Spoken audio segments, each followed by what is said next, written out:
Scorpio, hi! Welcome to Mystic Queen PH at ito ang inyong weekly reading for August 5 to 11, 2024. If you are interested in private readings, meron tayong link sa description at sa pinned comment. Pakicheck nyo na lang yung information kung paano mag-book for a private reading. Okay, let's see weekly energies for you, Scorpio, August 5 to 11. Not for you. Maaring meron kang marirealize na mga bagay na alam mong hindi para sa'yo. Minsan kasi, kahit na meron tayong gustong i-pursue or gawin, tapos hindi pa talaga yun yung time para makuha natin yon, or hindi talaga hindi talaga para sa atin yun, merong ibibigay sa atin na much even better. Okay?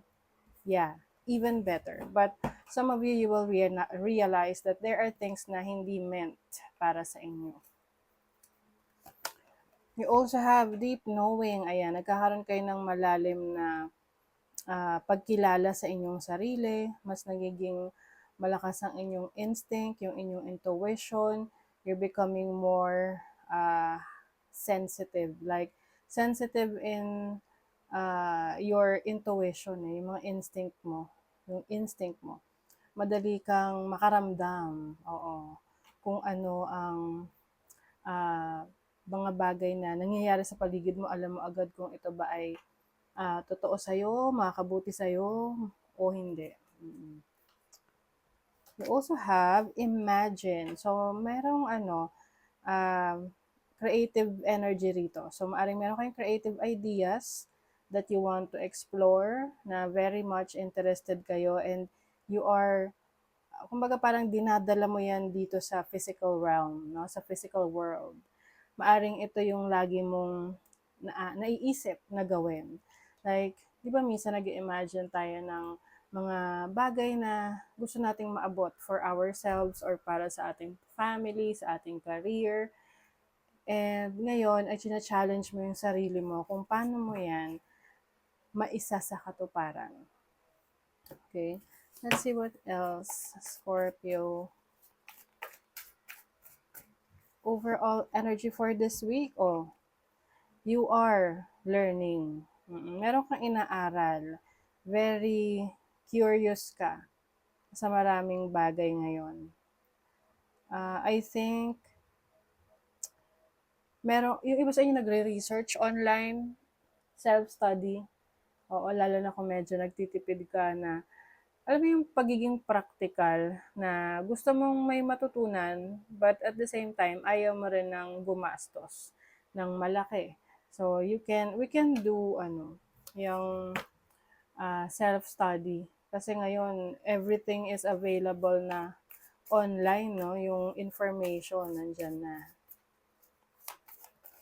There's also a communication coming in. Pwedeng may gustong makipag-usap sa inyo na related sa sa mga bagay na gusto niyang malaman tungkol sa iyo. Oo. So, yung challenge mo is the Justice card. Maaring you will have to, meron ka mga asikasuhin related sa court cases, or pwedeng documentation, paperworks na kailangan mong asikasuhin. Na yun yung challenge sa'yo kung paano mo matatapos yan. Kung ano-ano yung mga, halimbawa, IDs, registration, oo. Kung magpaparegister ka ng sasakyan, renewal, ganyan. Can be a bit stressful para sa'yo. Let's see your opportunity. 8 of Pentacles. Opportunity mo is to work harder, to focus on your goals. Parang hindi ka ngayon nagpapa-distract sa kung ano-anong bagay na alam mong hindi naman makakatulong sa pag-achieve ng goals mo. Yung iba sa inyo nag-isolate. Yung parang nagkukulong sa bahay. Or tipong umiiwas muna kayo sa galaan, sa lakaran, na hindi naman kailangan. parang meron kayong project na tinatapos, na talagang tinatrabaho.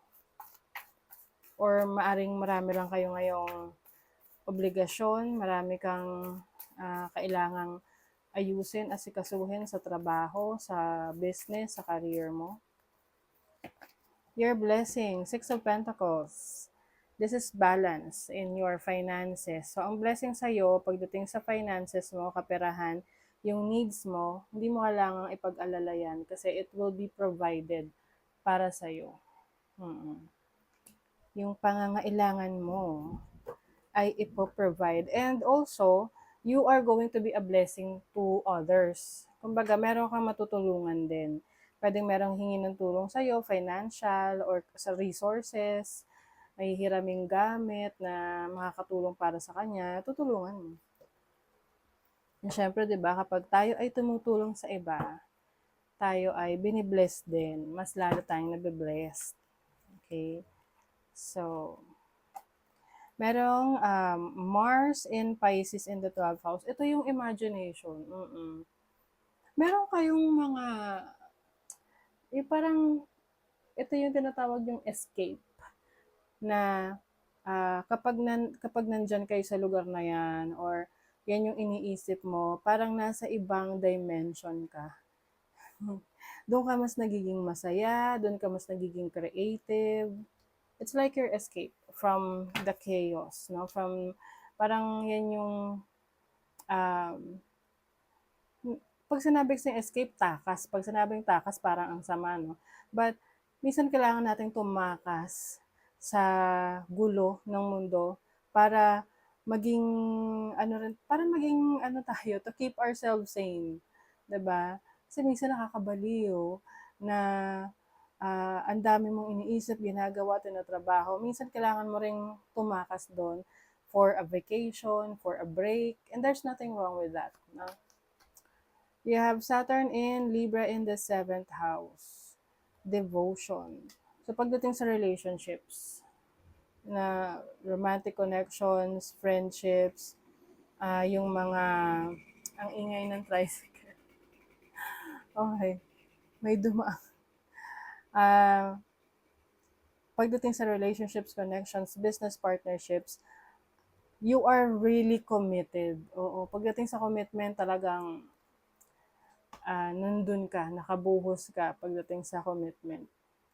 You also have this is Jupiter in Pisces in the 12th house. Seduction. I think, itong seduction kasi is para siyang yung paano ba sa Tagalog yan? Naiengganyo ka. Oo, nasiseduce. Kasi may connotation lang siya na parang negative word kasi nga na dahil sa word na seduction. But I feel like meron kang certain interest ngayon na hook ka doon.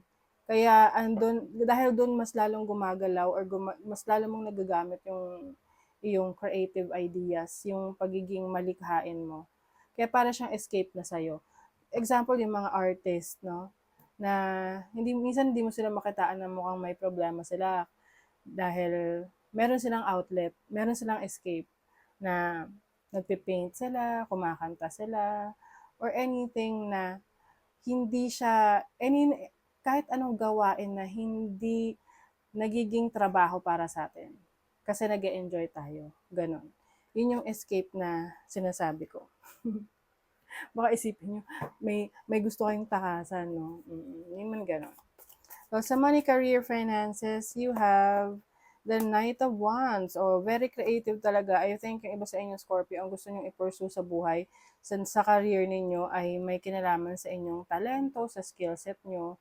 Yung iba sa inyo, you are meant to be yung self-employed, no? Or may sarili kayong business, and there's definitely success on that para sa inyo. Sa love life naman, Three of Wands, nami-miss nyo na. Meron kayong nami-miss na person na eventually magkikita kayo. Merong reunion dito. Pwedeng mahal sa buhay, romantic partner, kaibigan, na ina-anticipate. So, pwedeng papunta sa inyo or kayo yung papunta sa kanila.